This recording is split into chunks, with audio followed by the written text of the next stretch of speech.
A lot of teachers were saying things like, I don't know why we're entertaining this idea. I don't know why we would even be considering bringing this technology into school. Whereas the administrators were saying things like, we need to figure out how to productively bring this technology into school. Today, we're diving into a topic that has been buzzing in a lot of educators' minds, AI, and specifically AI in our schools. How is artificial intelligence shaping the future of learning, teaching, and educational administration? From demystifying AI to uncovering its applications and addressing the dilemmas it brings, join us as we consider these issues and more, offering a peek into what may be next for schools across the globe. From frontline education, this is Field Trip.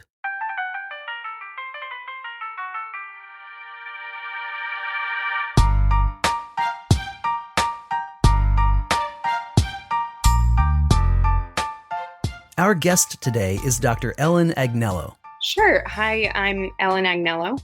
I used to be a classroom teacher. I was a ninth grade English teacher for a while. Since getting her doctorate, Ellen has been consulting with school districts, freelance writing on education topics, and teaching pre-service teacher classes at a university in Connecticut. And lately, she has been exploring and researching the use of artificial intelligence in education. Well, Ellen, to begin, we're here to talk today about some of the research you've been doing into the use of AI in K-12 education. Could you begin by just sharing with us what inspired you to take on that project? What were your primary objectives for the study? Sure. So last spring, as I mentioned, I was finishing up my dissertation. It explored human cognition, or more specifically, whether the brain comprehends texts containing numbers differently from text containing words alone. And I became interested in that because before I started my doc program when I was teaching high school English, I noticed that my kids had a much more difficult time understanding, comprehending informational text than narrative text or, short stories. In doing that research, I was reading a ton about things like neural networks and semantic webs, mental models, schema, constraint satisfaction. And around the same time, ChatGPT and other large language models were really gaining a lot of public attention. And I noticed that same language used in reference to them, which makes sense because those systems are trying to replicate human cognition. They're trying to kind of mimic how our brain works. And then I started tuning into the AI and education conversations and found them really interesting. A lot of the discussion at that time was about whether it's possible to catch students using AI to generate their assignments. And so I started playing with AI text detectors and found that the complexity of the text, which is one of my main research interest areas, really impacted the detectors. So they could easily detect simple, straightforward AI-generated texts, but were often tricked when I ran more complicated AI-generated text through them. So ones that I made by prompting ChatGPT to add figurative language or more complex diction or syntax. And from there, I was really all in. There were a lot of voices in the K-12 space yelling very loudly about the benefits of AI. And so I wanted to cut through that noise a little bit and see how it could be applied in both authentic and useful ways. So I reached out to some districts and started meeting with leadership to explore their thinking and come up with a plan for some professional learning sessions on AI. And finally, leading to how this project started, we felt that an important first step was to explore teachers' current understandings and perceptions of the new technology. So the goal of the research was really to pre-assess knowledge and attitudes so we could design professional learning sessions that would address knowledge gaps and sort of meet the educators where they were in the moment instead of making blind assumptions about their knowledge and attitudes. Well, how did you go about conducting the research? What did the process actually look like? So it was a survey. We administered a survey that we developed to, and I'm talking myself and the school leadership that I worked with over the summer. We administered that survey to about 100 middle and high school teachers in Connecticut public schools last summer. And the goal was to quickly gauge their knowledge, attitudes, and perceptions of AI. I surveyed the teachers, but also from that initial survey, I created a professional learning session that I facilitated with a group of district and school administrators for the first time last summer. And so after that first session, I surveyed the administrators as well, because I wanted to know how their knowledge and attitude towards AI compared to the teachers. Great. Well, let's get into kind of what you found. Was there anything surprising or that you found particularly transformative or just really interesting? What did you learn as a result of doing this survey? I learned a lot of really interesting things. I had already been pretty immersed in AI. So my knowledge was pretty comprehensive at that point. And when you're inside your head, you kind of assume that everyone has that same baseline knowledge. But I learned that wasn't necessarily the case. And before I share more about my findings, I think it's a little important to remind ourselves that the surveys did go out last summer. So the data is a bit dated now, especially because we're talking about knowledge and attitudes in tech, all of which can change overnight. No, AI has been accelerating so quickly. Everything's changing 1 month to the next, it seems. Yeah, really overnight. But even still, I was surprised at the time by how low the teacher comfort was. So on that Likert scale of 0 to 5, the average was 1.6. What does that mean? When you say 1.6, what does that tell us versus 5? So 5 is very comfortable, like expert level comfort. And 0 is absolute no confidence, no comfort at all. So 1.6 is not even the midway point, right? It's extremely low comfort. And then if I broke the data up into the content area cohorts, I found that some content area groups like special ed fell below that average, and then others exceeded the average like math and science, although I guess that might not be terribly surprising. In comparing the teachers to the administrators had a slightly higher average. So theirs was about 2.2, almost at the midway point. Meaning that they are a bit more comfortable with AI than teachers are. A bit more knowledgeable, a bit more comfortable. But their open-ended responses, or I guess I should say at the same time, their open-ended responses revealed much more positive attitudes than the teachers. So they had slightly more confidence in their knowledge of AI. However, their responses revealed a positivity that wasn't really there with the teacher responses. The teachers were more neutral, more negative. Can you give me some examples of what that looked like between the teachers? When you said you were getting positive examples from administrators, what might that look like compared to what the teachers were saying? So a lot of teachers were saying things like, I don't know why we're entertaining this idea. We're even entertaining this idea. I don't know why we would even be considering bringing this technology into school. Whereas the administrators were saying things like, we need to figure out how to productively bring this technology into school. So really the question amongst the teachers was, should we be bringing in AI technology into the classroom? Should we integrate it into teaching and learning? But the administrators weren't questioning whether or not it should be brought in. They were already acknowledging, they had already accepted that AI is becoming a part of teaching and learning, part of the curriculum.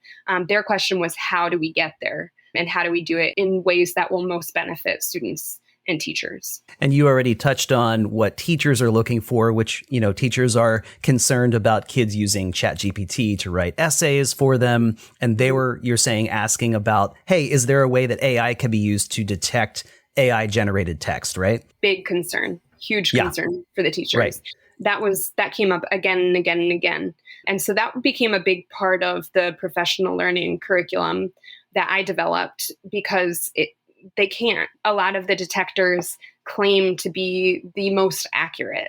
We can tell if it's ChatGPT generated, but they simply can't. And in playing with a number of them, I found that you can manipulate ChatGPT to create text that those detectors will say is human generated.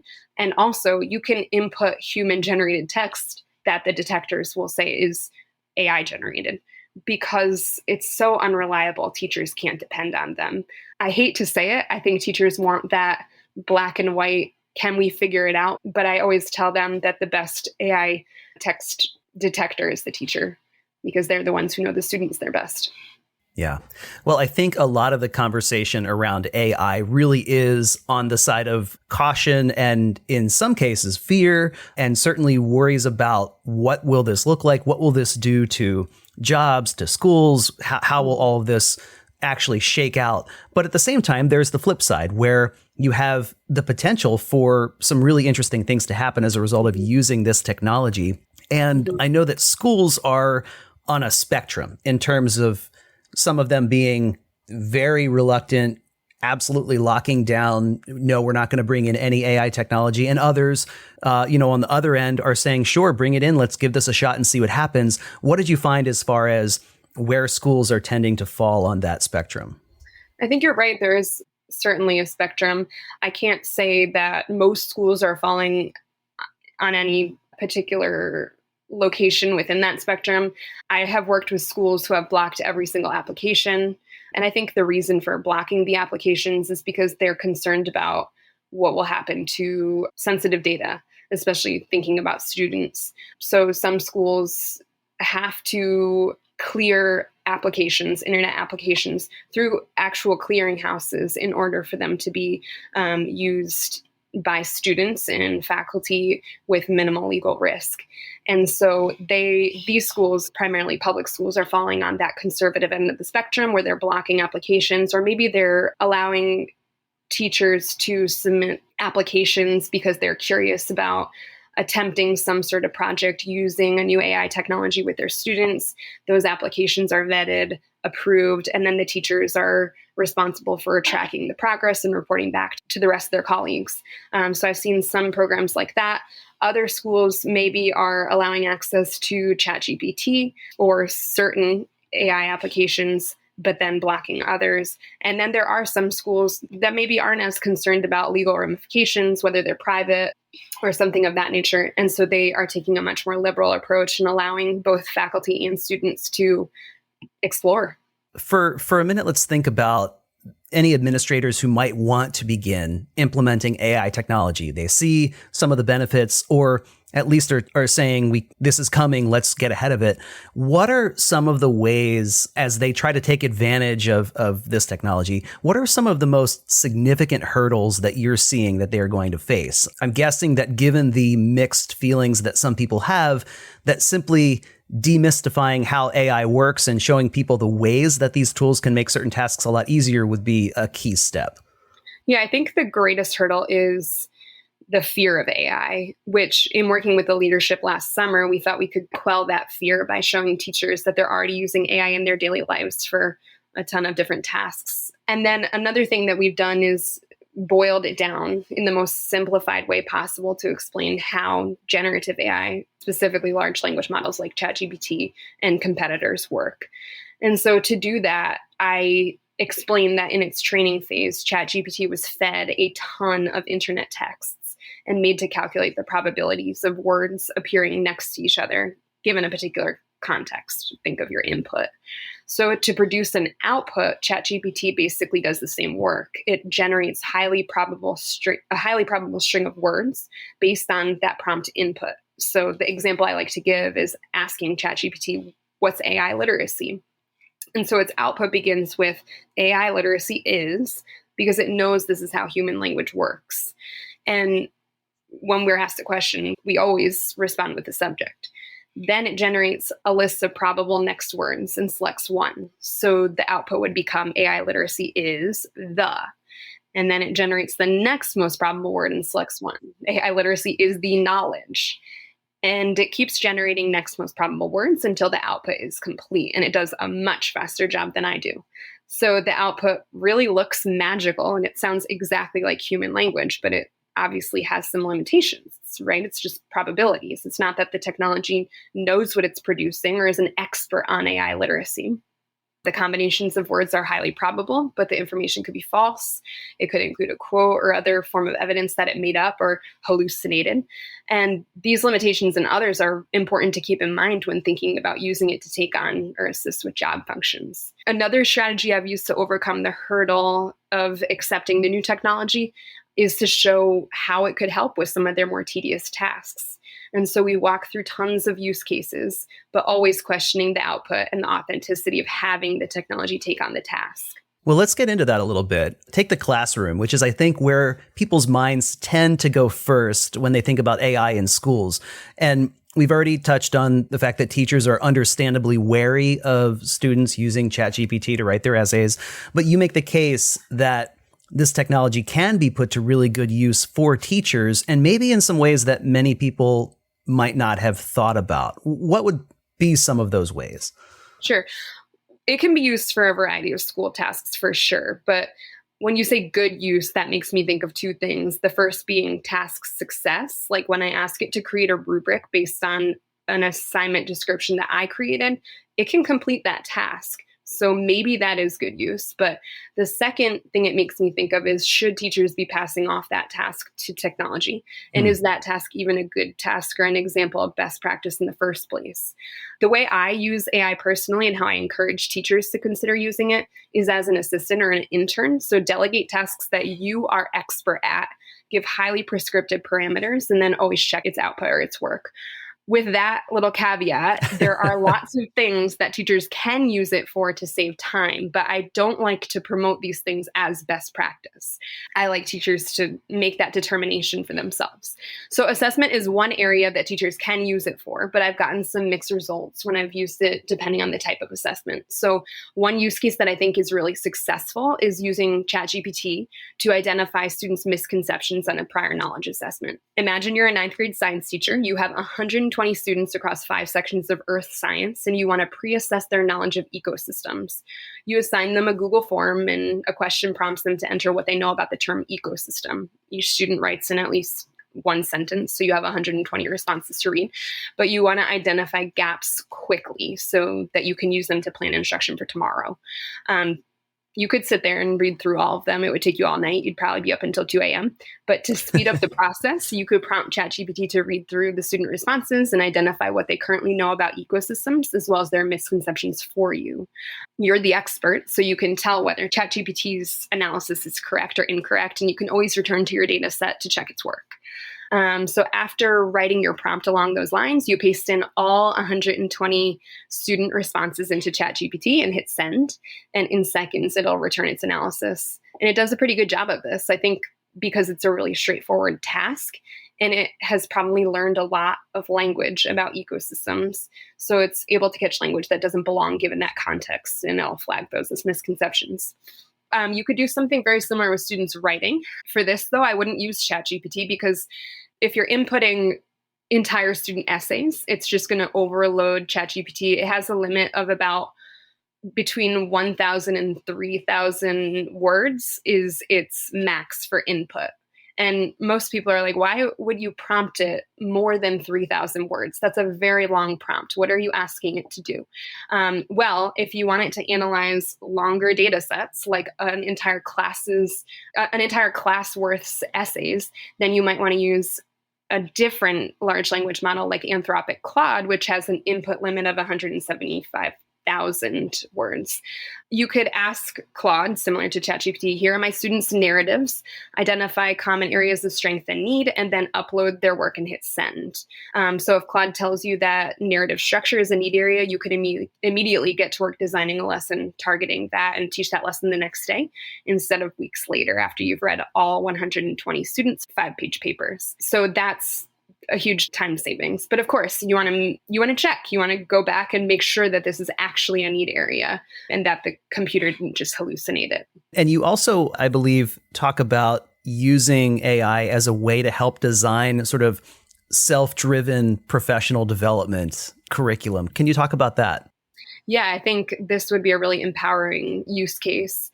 Teachers could use ChatGPT, or Bing has an LLM, they call it Copilot. And they could use these to generate professional learning curricula based on personal goals, based on goals identified through evaluations. So they can start by providing some context, who they are, what their goal is, what the target output format is, and then some inclusion criteria for professional learning materials. So for instance, I prompted Copilot by saying, I'm a 4th grade teacher whose professional goal is to implement writer's workshop to improve my students' writing self-efficacy. Design a professional learning curriculum. It should look like a college syllabus. It should span 12 weeks and include articles to read, videos to watch, and podcasts to listen to. All content must have been published between 2013 and 2023, and it'll do that. And the reason why I'd use Copilot for this is because Copilot it's like using a loophole to access ChatGPT 4. Copilot is built on top of that. So if you don't pay for the ChatGPT 4, that's a paid version, which is internet integrated, you can still access it and you can still have that internet integration using Bing's Copilot. And so Bing will scour the internet, supposedly, and pull resources for you, which the free version of ChatGPT 3.5 cannot do, right? It's a static technology. Are there particular pitfalls that you can think of, Ellen, around these examples that you gave, like where obviously this technology is still brand new, growing fast, but brand new. Are there ways in which even these examples might be either not ideal or might be something to really be careful with? Sure. I think the professional learning curricula, I've had varying levels of success doing that because, again, these are prediction models. So they'll give you links to different resources. The links will be active, but when you click on the link, it might take you to a completely different web page than what is advertised in the output. Does that make sense? Yes, the completely incorrect link is what you're saying. Yeah, Like, where is this right. coming from? And so the link might actually be there in that curriculum, but it could be in a different section. And is the information best quality? Is it best practice? Or is it just optimized for search engines, which is why it's easy Mm. for the technology to grab? So the resources might be the most available, but maybe not the most useful or informative. I think what I hear you saying is like, don't check your brain at the door when you use AI for this kind of thing. Like, you can't just rely on it and assume that because it's coming out of a computer, everything is going to be accurate, perfect, well Right. conceived. Yes, exactly. And another thing to note when working with students and using this technology is that OpenAI has acknowledged through their own research that ChatGPT is biased. And it's been found to produce output that has religious biases, racial biases, gender biases, and political biases. They know that this is an issue. It's not that the technology was created to be prejudiced.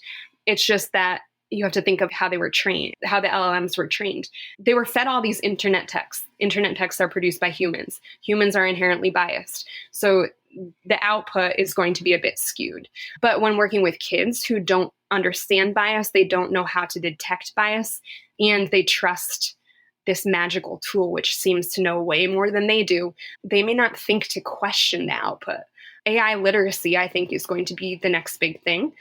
We have to figure out what skills comprise that, though, what knowledge comprises that, and figure out how to integrate that into education as soon as possible because kids are already using this technology. Beyond the classroom, beyond equipping teachers, Ellen has been thinking about use cases for AI in areas like human resources too. So I think we can all agree that HR has a ton of tasks on their plates, similar to teachers. One that I think AI could help with is modifying job postings to reflect new district or school initiatives. So, for instance, imagine you work in HR at a really innovative district, and one of your goals for the school year is to start implementing culturally responsive practices, and another is to integrate AI into teaching and learning. And you're already working on professional learning for current faculty and staff. You made a ton of strides in getting existing staff on the same page, which we know is a challenge. But now you want to make sure that new hires are also on that page and they're coming to work ready to innovate. So you can prompt ChatGPT to write a job description that aligns to those district goals. For instance, I could tell it you're a human resources professional, write a job description and essential job functions for the position of ninth grade English language arts teacher. The district goal is that staff will build capacity, knowledge, and skills around culturally responsive practices. And the district also wants to adopt Gen AI technologies in K-12 classrooms. And so it'll do a pretty comprehensive job of that. But again, the real experts will have to screen the output, make sure that it really aligns with those goals before posting it on LinkedIn or K-12 JobSpot. Right. That human screening just to make sure we're actually putting out there what we want to be putting out there. Exactly. We talked about the professional learning curricula use case too. Another thing that I was thinking of is it's very helpful in analyzing data. So if an administrator or an HR professional, if their job is to generate professional learning curricula for their staff, if they surveyed the staff and they found out this is a need area for professional learning, or they were trying to probe that, what do teachers want to learn about AI? They could take all of those survey responses if they had 250 teachers in their district, run it through ChatGPT and ask for some help analyzing that qualitative data, identify trends or patterns in these survey responses. What do teachers know? What do they want to know? How are they feeling? You could ask ChatGPT to do what I did in my survey. But again, it always goes back to the person who's putting in that input needs to be expert and comb through the response. And then from there, you could save the time in generating that PD. You can even take the survey analysis and say, here's what my teachers currently know. Here's what they want to find out. Generate a 2-day long professional development itinerary for me to target these needs. And it will generate an outline for you. Which would at least be a place to begin if Right. it's not a place to, hey, stamp of approval on it, out the door as is. Yes. Yeah, you're still going to be doing a lot of work, but it might give you, it's a starting point aligned to ideally or hopefully the teacher's needs. I didn't tell you I was going to ask this, but I am curious for you to, look into your crystal ball. What do you think is coming next when you think about AI? And I'm not even asking about the AI industry, but when you think about the advances that we're seeing on, it seems like a weekly basis now, and you look at education in particular, what do you think is coming around the corner? And maybe what are you optimistic about? I hate to say it, but I think AI came out at a really crazy time, right? Post-COVID, lots and lots of schools use funding to purchase tech devices to increase their one-to-one programs.